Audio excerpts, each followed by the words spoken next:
Morning everyone, welcome back to Horrible History Club. Last week we looked at the terrible Tudors and horrid Henry.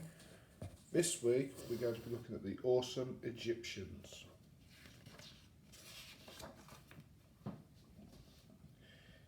Egypt was the land of pyramids and pharaohs, but in the beginning there weren't any pyramids or pharaohs, there was just the River Nile and the desert. About 6,000 years ago, settlers built villages on the banks of the Nile. They farmed the fertile land beside the river, even though it got flooded every year. The villages grew into towns. Each town was led by a chief. The more powerful chiefs conquered the weaker neighbours and built kingdoms, and then kingdoms went to war with each other. When the dust settled, there were just two awesome chiefs, the king of Upper Egypt in the south and the king of Lower Egypt in the north. That all changed when Naaman became king of Upper Egypt. He conquered Lower Egypt, unified the country and beat up anybody who didn't agree with him. Naaman decided that being a king wasn't good enough for him. He wanted to be a pharaoh. A king and a god rolled into one. As a pharaoh, it was his job to watch over the kingdom.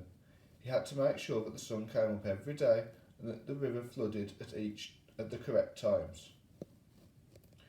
Naaman and the other pharaohs who followed him were buried in mastabas, giant mud brick tombs. That is, until Pharaoh Joseph came along. He wanted something extra special for his tomb. Joseph's architect had a brilliant idea, and the pyramid was invented.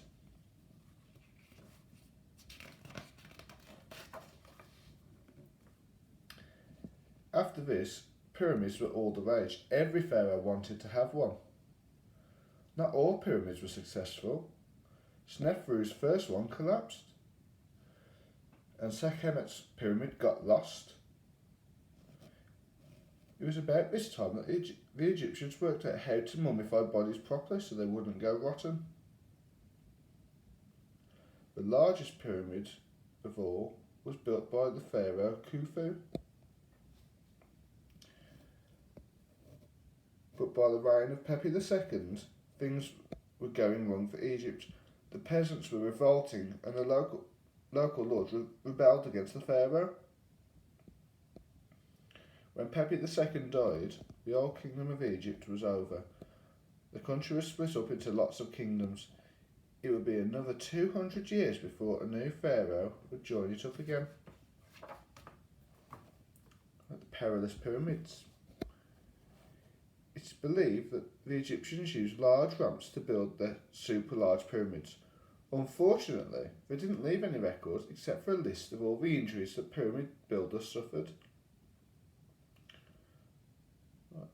A lot of people think that these pyramids were built by slaves.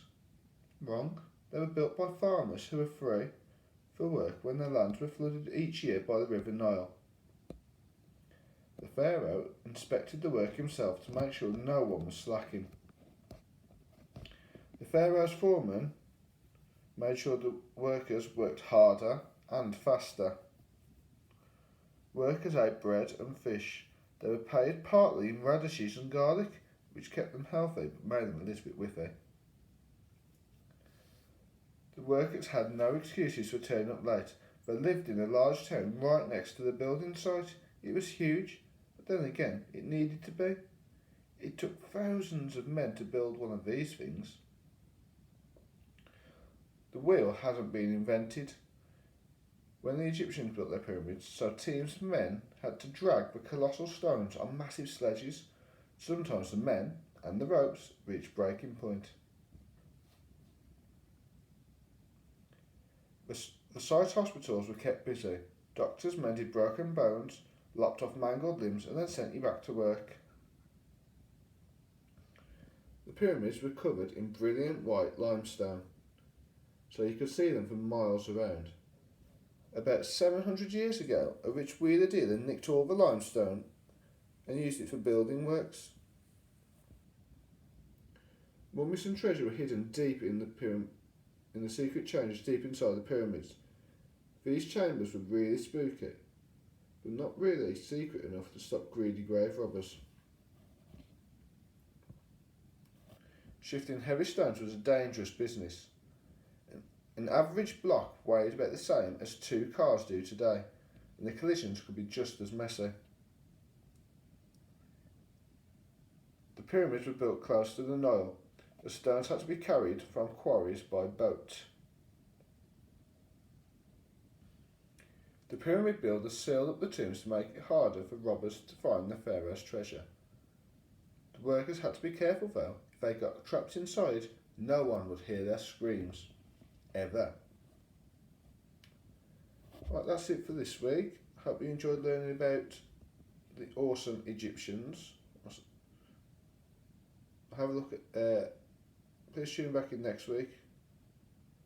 Thanks. Bye.